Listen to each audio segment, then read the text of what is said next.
But I do want to take the couple of minutes to basically explain about this. A two-part segment from here, and it all circles around Russell Wilson. So let me start with this.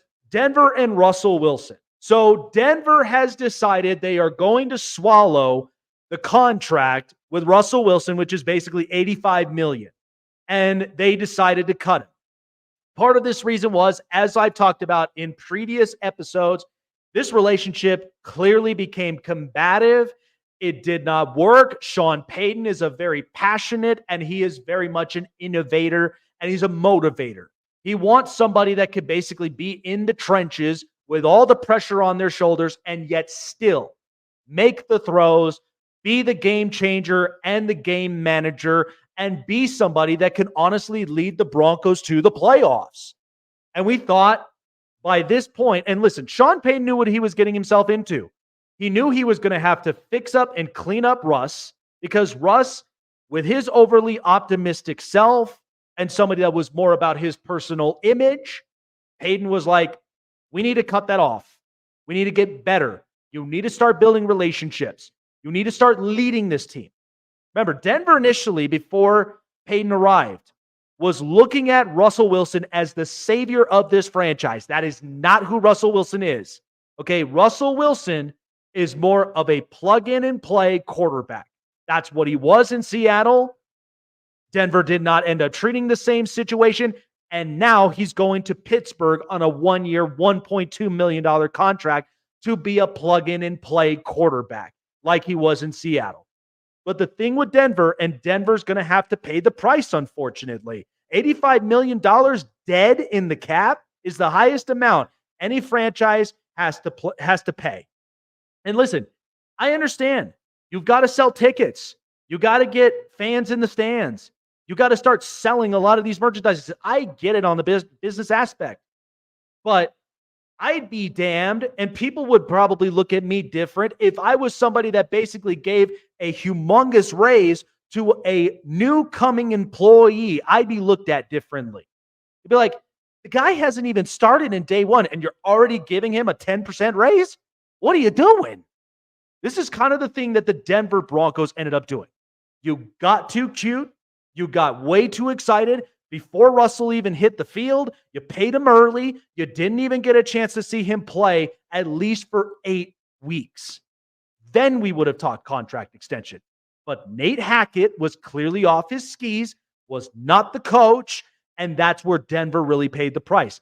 Sean Payton, a Super Bowl winning head coach, an alpha, and also somebody that expects a lot more from his quarterbacks, comes in and says, you got to fix this. I didn't create this mess. You hired me to basically inherit, fix it, tweak it a little bit, and make it better. That is what Sean Payton is meant to do. And so Denver knows that they've got to pay the price. But this is all from the general manager's spot. I know it's a new ownership. And I know that they are so super excited that they want to make the Broncos a different look. But you've got to be smarter than this. I mean, every Fortune 500, six-figure a year, billion-dollar owner will tell you this is not the way you do business. This is not the way that you end up shaping a franchise. So you got to get it with the program. You got to get together with it. You got to recoup, and you've got to fix this whole thing up. And now at this point, with free agency, of course, Denver was going to lose players. They lost Justin Simmons. They lost, Cushenberry. They lost a lot of really good players, but this is what happens when you pay the price to Russell Wilson, and now it's a reality. By the way, his Cherry Hills Village house, already sold, and he sold it for millions of dollars. Wish I would have gotten the discounted deal, because my wife and I would have been ecstatic to even have a house in Cherry Hills. But, I mean, it's crazy. But I think in the end, Denver knows they need to do better. Hopefully they've learned. And as I'm going to be talking with Dante here in just about a few minutes, but I'm big on the Bo Nix trade. I am, because I'm like, Bo Nix, he spent years in college. You put him next to Sean Payton, Payton will love him because he's a hard worker. He's a guy that barely makes mistakes and is somebody that is willing to shape his game at a higher level. I think Bo Nix would definitely work, and so would J.J. McCarthy. McCarthy's coming off of Jim Harbaugh, and he threw a 62-mile-an-hour ball, which means he can throw in tight windows. Peyton would absolutely love a game manager and a changer just like that because it's distributing the ball to the right places. So Denver's got a lot to think about. But this was never going to work with Russ. It clearly didn't. And this is where the relationship had become combative, and now the era's over. So this is now where I'm going to shift to Pittsburgh. So Pittsburgh now has Russell Wilson. This is a good thing for the Steelers. How could you not like this if you're Pittsburgh? Listen, since Ben Roethlisberger retired, Pittsburgh has not been dynamic at quarterback, and their offensive line sucked. Let's be honest about that. They are the Rooney family for years and years and years that this franchise has been around. They were great at drafting skill players from wide receivers to tight ends to running backs, and they are big on the steel curtain on defense. The only thing Mike Tomlin had a problem with is building the offensive line and getting the right quarterback. So this was the perfect opportunity for Pittsburgh to get a team-friendly deal with Russell Wilson. And you're not asking Russ to be the savior. You're asking him to be a plug-in-and-play quarterback. Because look around you in the AFC North. You have Lamar Jackson coming off of his second MVP in his career. You've got Joe Burrow, who's been to a Super Bowl, and he's also very capable of being that star quarterback in Cincinnati. And then you've got Cleveland's defense, Kevin Stefanski. And hopefully, if he gets it right, is Deshaun Watson. I mean, good God, they just got Jerry Jeudy. So they've got a really good offensive tandem. So if you're Pittsburgh, ask yourself, would you really want to settle at mediocre at quarterback? Is that what the whole deal is? Because when people started talking to me about Mason Rudolph, Rudolph's a backup. But that's okay. He's a quality backup. He's not a starter in my eyes. Okay, I've watched many times and many films on Mason Rudolph. Too stiff, somebody that could still be an accurate quarterback, but he's good for when you need to give your quarterback time off. Okay, that's the only thing Mason Rudolph is about.